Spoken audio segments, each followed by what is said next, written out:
En este video se aprenderá a calcular velocidades y aceleraciones en elementos de un mecanismo tanto angulares como lineales. A continuación se verá un ejemplo básico de un mecanismo biela-manivela con una deslizadera. En este ejemplo, la biela gira con una velocidad angular de 40 pi radianes por segundo en sentido horario, y se tiene que calcular la velocidad y aceleración de la deslizadera A en la posición de ángulo de 30 grados.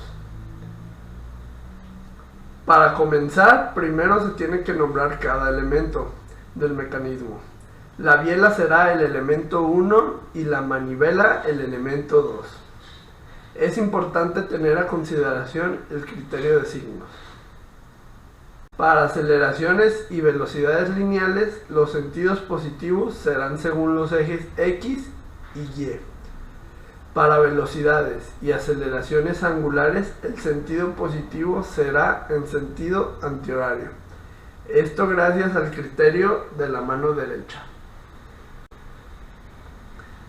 Si se analiza el mecanismo, encontraremos un detalle muy importante, y este es que la deslizadera A únicamente tendrá velocidad en el eje X. Este dato será clave para resolver el problema. Ahora, el siguiente paso que se procederá a dar será obtener la relación de posición de los distintos puntos del mecanismo.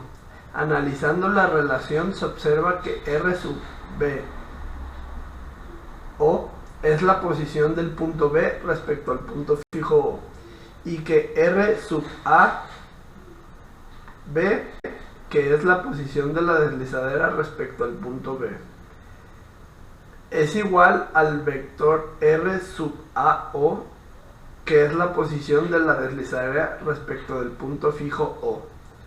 Para simplificar lo antes dicho, la suma de vectores de la biela y la manivela es igual al vector de la deslizadera. Esta relación es muy importante, ya que si se deriva la posición respecto al tiempo, obtenemos la relación de velocidades.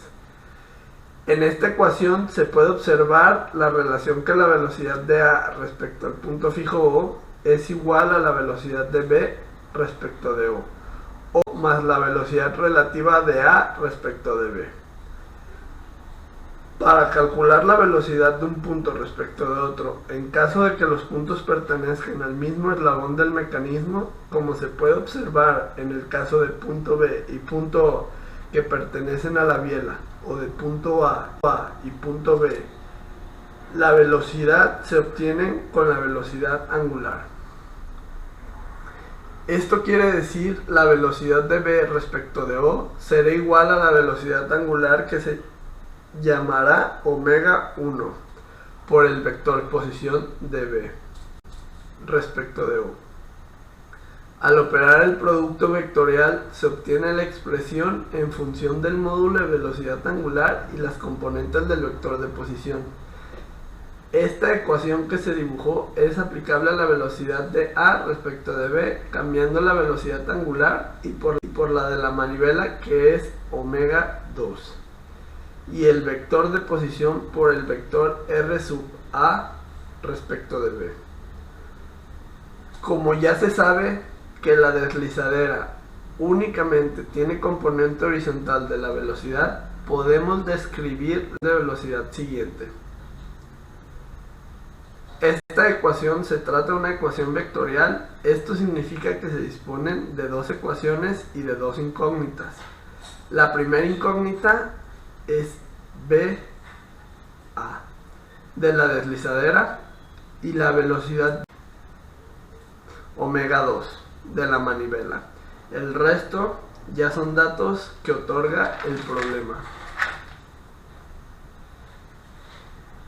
El vector posición de B respecto de O es la longitud de la biela por el coseno de 30 en la dirección X, que está en sentido negativo, y con el seno de 30 en dirección Y.